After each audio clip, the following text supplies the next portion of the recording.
ಲೋಕಸಭೆಯಲ್ಲಿ ಡಾಕ್ಟರ್ ಬಾಬಾ ಸಾಹೇಬ್ ಅಂಬೇಡ್ಕರ್ ಅವರ ಬಗ್ಗೆ ಅವಮಾನಕಾರ ರೀತಿ ಮಾತನಾಡಿದ ಕೇಂದ್ರ ಗೃಹ ಸಚಿವ ಅಮಿತ್ ಶಾ ಹೇಳಿಕೆಯನ್ನು ಖಂಡಿಸಿ ಈ ಕೂಡಲೇ ಅಮಿತ್ ಶಾ ರಾಜೀನಾಮೆ ಪಡೆದು ಗಡೀಪಾರು ಮಾಡಬೇಕೆಂದು ಒತ್ತಾಯಿಸಿ ದಲಿತ ಪರ ಸಂಘಟನೆಗಳಿಂದ ತುಮಕೂರು ನಗರದ ಟೌನ್ ಹಾಲ್ ಸರ್ಕಲ್ನಲ್ಲಿ ಬೃಹತ್ ಪ್ರತಿಭಟನೆ ನಡೆಸಲಾಯಿತು.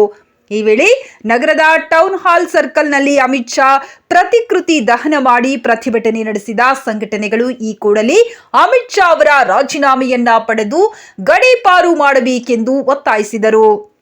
ಈ ಸಂದರ್ಭದಲ್ಲಿ ದಲಿತ ಪರ ಸಂಘಟನೆಗಳು ಹಾಗೂ ವಿವಿಧ ಸಂಘಟನೆಗಳ ಮುಖಂಡರು ಉಪಸ್ಥಿತರಿದ್ದರು. ವರದಿ ಎಎನ್ಪೀರ್ ತುಮಕೂರು. ಪ್ರತಿಭಟನೆ ಮಾಡ್ತಾ ಇದೀವಿ ಅಂತಂದ್ರೆ ಅಮಿತ್ ಶಾ ಅವರು ಲೋಕಸಭೆಯಲ್ಲಿ ಬಾಬಾ ಸಾಹೇಬ್ ಅಂಬೇಡ್ಕರ್ ವಿರುದ್ಧ ಮಾತಾಡ್ತಕ್ಕಂತ ಹೇಳಿಕೆಯನ್ನು ಖಂಡಿಸಿ ಇವತ್ತು ಪ್ರಗತಿಪರ ಸಂಘಟನೆಗಳು, ದಲಿತ ಸಂಘಟನೆಗಳು, ವಿವಿಧ ರಾಜಕೀಯ ಪಕ್ಷಗಳು ಖಂಡಿಸ್ತಾ ಇದೀವಿ. ಉದ್ದೇಶ ಏನಂತಂದ್ರೆ ಈ ದೇಶದಲ್ಲಿ ಅಮಿತ್ ಶಾ ಅವರು ಸಂವಿಧಾನವನ್ನು ಓದಬೇಕು ಅನ್ನೋದಲ್ಲ.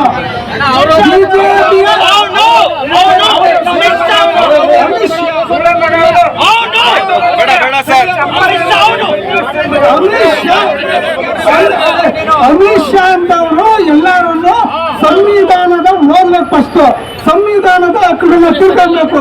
ಈ ಕುರುಡನನ್ನ ಈ ರಾಷ್ಟ್ರಪತಿ ಅವರು ನಿಜವಾಗ್ಲೂ ಅವರು ಸಂವಿಧಾನದ ಹಕ್ಕಿನಲ್ಲಿ ಅಧಿಕಾರ ಮಾಡ್ತಾವ್ರೆ ಅಂತಂದ್ರೆ ಇದು ಅಮಿತ್ ಶಾನ ವಜಾ ಮಾಡ್ಬೇಕಂತಂದ್ರೆ ಈ ದೇಶದ ಪ್ರಧಾನಿ ಅವರು ಅಮಿತ್ ಶಾನ ಸಮರ್ಥಿಸ್ಕೊಳ್ಳೋದು ಬಂದು ಅವ್ರನ್ನ ಸಂಪರ್ಕ ಕಿತ್ತಾಕ್ಬೇಕಂತ ಹೇಳ್ತಾ ನಾನು ಈ ಸಂದರ್ಭದಲ್ಲಿ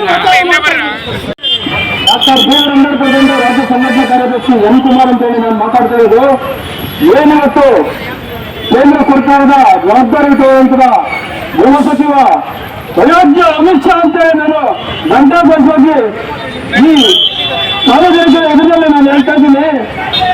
ನಾಲಾಯಕ್ ಅಮಿತ್ ಶಾ ಅವಿವೇಕಿ ಒಬ್ಬ ಈ ದೇಶ ಕಂಡಂತ ಮಹಾನ್ ನಾಯಕರನ್ನ ಅವಹೇಳನಕಾರಿಯಾಗಿ ಮಾತನಾಡಿ ಅವ್ರಿಗೆ ಅವಮಾನ ಮಾಡಿರ್ತಕ್ಕಂಥದ್ದು ಕೇವಲ ಬಾಬಾ ಸಾಹೇಬ್ ಅಂಬೇಡ್ಕರ್ಗೆ ಮಾಡಿರ್ತಕ್ಕಂಥ ಅವಮಾನವಲ್ಲ. ಇದು ಭಾರತ ದೇಶದ 130 ಕೋಟಿ ಜನರ ಭಾವನೆಗೆ ದಕ್ಕಂತಕ್ಕಂಥ ಒಂದು ವಿಷಾದನೀಯ ಅಂಶವಾಗಿದೆ. ಆದ್ರಿಂದ ನನಗಿರತಕ್ಕಂಥ ರಾಷ್ಟ್ರಪತಿಯವರನ್ನು ನಾನು ಮನವಿ ಮಾಡ್ಕೊಳ್ಳೋದೇನಪ್ಪ ಅಂತಂದ್ರೆ ಈ ಕೂಡಲೇ ಗೃಹ ಸಚಿವರನ್ನ, ಕೇಂದ್ರ ಗೃಹ ಸಚಿವರನ್ನ ಕೂಡಲೇ ಸಚಿವ ಸಂಪುಟದಿಂದ ವಜಾ ಮಾಡಬೇಕು. ಹಾಗೆಯೇ ಸಂಸತ್ ಸದಸ್ಯತ್ವವನ್ನು ಕೂಡ ರದ್ದು ಮಾಡಬೇಕು. ಈ ಕೂಡಲೇ ಅಮಿತ್ ಶಾ ಅವರ ವಿರುದ್ಧ ಅಟ್ರಾಸಿಟಿ ಕೇಸನ್ನು ದೂರ ಮಾಡಿ ಅವರನ್ನ ಬಂಧಿಸಬೇಕಂತೇಳಿ ಈ ಮೂಲಕ ನಾನು ಕೇಳ್ಕೊಂತೀನಿ. ಜೈ ಭೀಮ್, ಜೈ ಅಂಬೇಡ್ಕರ್.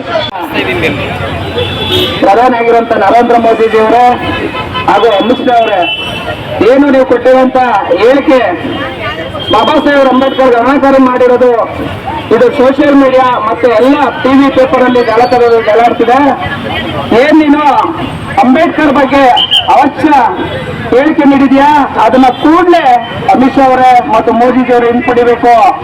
ಹಿಂಪಡಿಲಿಲ್ಲ ಅಂದ್ರೆ ನಮ್ಮ ದಲಿತ ಪರ ಸಂಘಟನೆ ಮತ್ತೆ ನಮ್ಮ ಅಂಬೇಡ್ಕರ್ ಮಹಾನಾಯಕ ಡಾಕ್ಟರ್ ಬಿ ಆರ್ ಅಂಬೇಡ್ಕರ್ ಪ್ರದೇಶನೇ ರಾಜ್ಯದಲ್ಲಿ 31 ಜಿಲ್ಲೆಯಲ್ಲೂ ಸಹ ನಿಮ್ಮ ವಿರುದ್ಧವಾಗಿ ಹೋರಾಟ ಮಾಡಬೇಕಾಗುತ್ತೆ. ಅಮಿತ್ ಶಾ ಅವರ ವಿರುದ್ಧ ಏನು ನಮ್ಮ ಅಂಬೇಡ್ಕರ್ ಅವರ ಬಗ್ಗೆ ಮಗುವಾಗಿ ಮಾತಾಡಿದ್ದಾರೆ, ಅದಕ್ಕೆ ಪ್ರತಿಭಟನೆಯನ್ನು ಇವತ್ತು ನಾವು ಹಮ್ಮಿಕೊಂಡಿದ್ದೀವಿ. ಬಂದಿದೆ ಇವತ್ತು ಗೃಹ ಸಚಿವರಾಗೋದಕ್ಕಾಗಲಿ, ನರೇಂದ್ರ ಮೋದಿ ಪ್ರಧಾನಮಂತ್ರಿ ಆಗೋದಕ್ಕಾಗಲಿ, ಇವತ್ತೇನು ಅಂಬೇಡ್ಕರ್ ಅವರು ಕೊಟ್ಟಂತ ಸಂವಿಧಾನ ಕಾರಣ ಅನ್ನೋದು ಅವರಿಗೆ ಗೊತ್ತಾಗಬೇಕು ಅನ್ನೋಕ್ಕೆ ಈ ಸಂದರ್ಭದಲ್ಲಿ ಹೇಳೋದಕ್ಕೆ ಬಯಸ್ತಿದೆ. ಅವ್ರು ಯಾರಿಗೂ ನೋಡಿ ಅವರು ಅಂಬೇಡ್ಕರ್ ಅವರು ಜೈ ಭೀಮ್ ಅಂತ ಹೇಳೋದಕ್ಕೆ ಅವರಿಗೆ ನಾಲ್ಗೆ ಬರಲ್ಲ. ಅದೇ ರೀತಿ ಅವರು ನಮ್ಮ ಇವತ್ತು ಏನು ನಮ್ಮ ಸ್ನೇಹಿತರು ಹಾಕೊಂಡಿರ್ತಕ್ಕಂಥ ಒಂದು ವಸ್ತ್ರ ಕೂಡ ಅವ್ರು ಹಾಕೊಳ್ಳೋದಿಲ್ಲ. ಪೋಷಾಕಿನ ಮನೆಯಲ್ಲಿ ಅಂಬೇಡ್ಕರ್ ಅವ್ರ ಬಗ್ಗೆ ಸುಮ್ಮನೆ ಮಾತಾಡ್ತಾರೆ ಬಿಟ್ರೆ ಅವರು ಆತ್ಮವಂಚನೆಯಿಂದ ಮಾತಾಡ್ತಾರೆ. ಅಂತವ್ರು ಇವತ್ತು ಈ ದೇಶದಲ್ಲಿ ಗೃಹ ಮಂತ್ರಿ ಆಡೋಕ್ಕೆ, ಪ್ರಧಾನಮಂತ್ರಿ ಆಡೋಕ್ಕೆ ಹಕ್ಕು ಇಲ್ಲ ಅವ್ರಿಗೆ. ಅಂತವ್ರು ಕೂಡಲೇ ರಾಜೀನಾಮೆ ಕೊಡಬೇಕು, ಅವರ ಒಂದು ಅಧಿಕಾರದಿಂದ ಕೆಳಗಿಳಿಬೇಕು. ನಮ್ಮ ಅಂಬೇಡ್ಕರ್ ಕೊಟ್ಟರೆ ಸಂವಿಧಾನ ಅವರು ಯಾವುದೇ ರೀತಿಯ ಉಳಿಸೋದಿಲ್ಲ. ಈಗಲಿಂದಲೇ ಎಚ್ಚರಿಕೆ ವಹಿಸಬೇಕು, ಖಂಡಿಸಬೇಕು ಅಂತ ಈ ಸಂದರ್ಭದಲ್ಲಿ ತಮ್ಮೆಲ್ಲರಿಗೂ ಹೇಳಕ್ ಬಯಸ್ತೀನಿ.